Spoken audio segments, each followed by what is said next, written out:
ಮಾಗಡಿ ಟೌನ್ನ ಹೊಸಪೇಟೆಯಲ್ಲಿರುವ ಶ್ರೀ ಜಲಗೇರಮ್ಮ ದೇವಸ್ಥಾನದಲ್ಲಿ ಕಾರ್ತಿಕ ಮಾಸದ ಪ್ರಯುಕ್ತ ಹೋಮ, ಪೂಜೆ ಹಾಗೂ ದೀಪೋತ್ಸವವನ್ನು ಏರ್ಪಡಿಸಲಾಗಿತ್ತು. ನೂರಾರು ಭಕ್ತರು ಶ್ರೀ ಜಲಗೇರಮ್ಮನವರ ದರ್ಶನ ಪಡೆದು ಪುನೀತರಾದರು.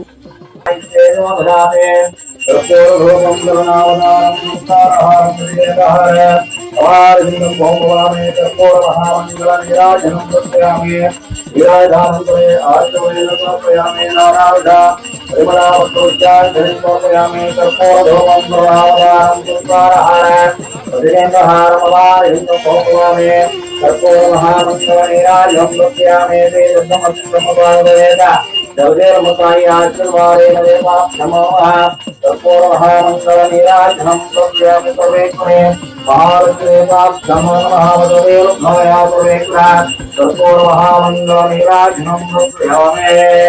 ಶಿವಣ್ಣ ಅಂತ ಈ ನಮ್ಮ ಹೊಸಪೇಟೆ ಗ್ರಾಮದಲ್ಲಿ ಸುಮಾರು ನಮ್ಮ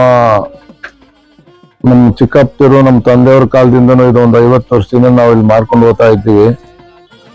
ಇಲ್ಲಿ ನಮ್ಮ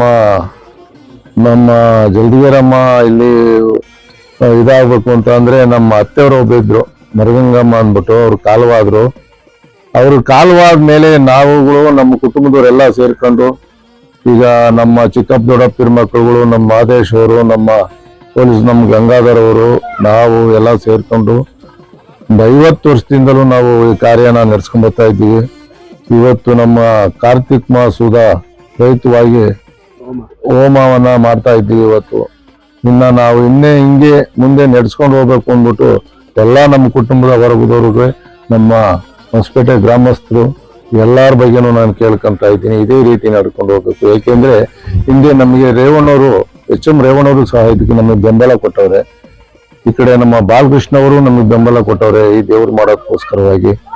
ಇದನ್ನ ನಾವು ಹಿಂಗೆ ಇನ್ನು ಮುಂದೆ ನಾವು ನಡೆಸ್ಕೊಂಡು ಹೋಗ್ಬೇಕು ಅಂತ ಎಲ್ಲಾ ಗ್ರಾಮಸ್ಥರು ನಾನು ಕೇಳ್ಕೊಂಡು ನನ್ನ ಮಾತನ್ನು ಮುಗಿಸ್ತೀನಿ. ಶಿವೇ ಸರ್ವಾರ್ಥ ಸಾರ್ಥಕೆ ಶರಣ್ಯೇ ತ್ರ್ಯಂಬಕೆ ದೇವಿ ಶ್ರೀ ಜಲಗೇರಮ್ಮ ತಾಯಿ ನಮೋಸ್ತುತೆ. ಭಕ್ತರ ಆಗುಹೋಗುಗಳಿಗೆ ವಿಶೇಷವಾಗಿ ಆ ತಾಯಿಯ ಆಶೀರ್ವಾದದೊಂದಿಗೆ ಜಲಗೇರಮ್ಮ ಸಮೇತ ಚಿಕ್ಕಮ್ಮ ಮತ್ತೆ ದೊಡ್ಡಮ್ಮ ತಾಯಿಯ ವಿಶೇಷವಾಗಿ ಕಾರ್ತಿಕ ಮಾಸದ ಅಂಗವಾಗಿ ಈ ಶುಭ ದಿನದಲ್ಲಿ ಮಂಗಳವಾರ ಅರ್ಚಕರ ಮತ್ತೆ ಆ ದೇವಸ್ಥಾನದ ಕುಟುಂಬ ವರ್ಗದವರ ವತಿಯಿಂದ ವಿಶೇಷವಾಗಿ ವರ್ಷ ವಿಶೇಷವಾಗಿ ಪೂಜಾ ಕಾರ್ಯಕ್ರಮವನ್ನು ಮಾಡ್ಕೊಂಡು ಬರ್ತಾ ಇದ್ದಾರೆ. ಅದೇ ರೀತಿ ಆ ತಾಯಿಯ ಆಶೀರ್ವಾದ ಆ ಕುಟುಂಬದ ಮೇಲೆ ಇರಬೇಕು ಅಂತ ಹೇಳ್ತಾ ಕಾರ್ತಿಕ ಮಾಸದಲ್ಲಿ ಶುಭ ಮಂಗಳವಾರ ವಿಶೇಷವಾಗಿ ಗಣಪತಿ ಪೂಜೆ, ಪುಣ್ಯ, ನಾಂದಿ, ಮಹಾಗಣಪತಿ, ಆದಿತ್ಯಾದಿ ನವಗ್ರಹಗಳು ಹಾಗೂ ಮಹಾಲಕ್ಷ್ಮಿ ಹೋಮ ಕಾರ್ಯಕ್ರಮ ಇನ್ನು ಮುಗಿದಿದೆ. ಹಾಗೂ ಆ ತಾಯಿಯ ಆಶೀರ್ವಾದದೊಂದಿಗೆ ಆ ಕುಟುಂಬ ವರ್ಗದವರ ಆಶೀರ್ವಾದದೊಂದಿಗೆ ವರ್ಷ ಇದೇ ರೀತಿ ಪೂಜಾ ಕೈಕಾರ್ಯಗಳನ್ನು ಮಾಡ್ಕೊಂಡು ಹೋಗ್ಬೇಕು. ಅದೇ ರೀತಿ ಇದೇ ದಿನ ಸಂಜೆ ದೀಪೋತ್ಸವ ಕಾರ್ಯಕ್ರಮವನ್ನು ಹಮ್ಮಿಕೊಂಡಿದ್ದಾರೆ.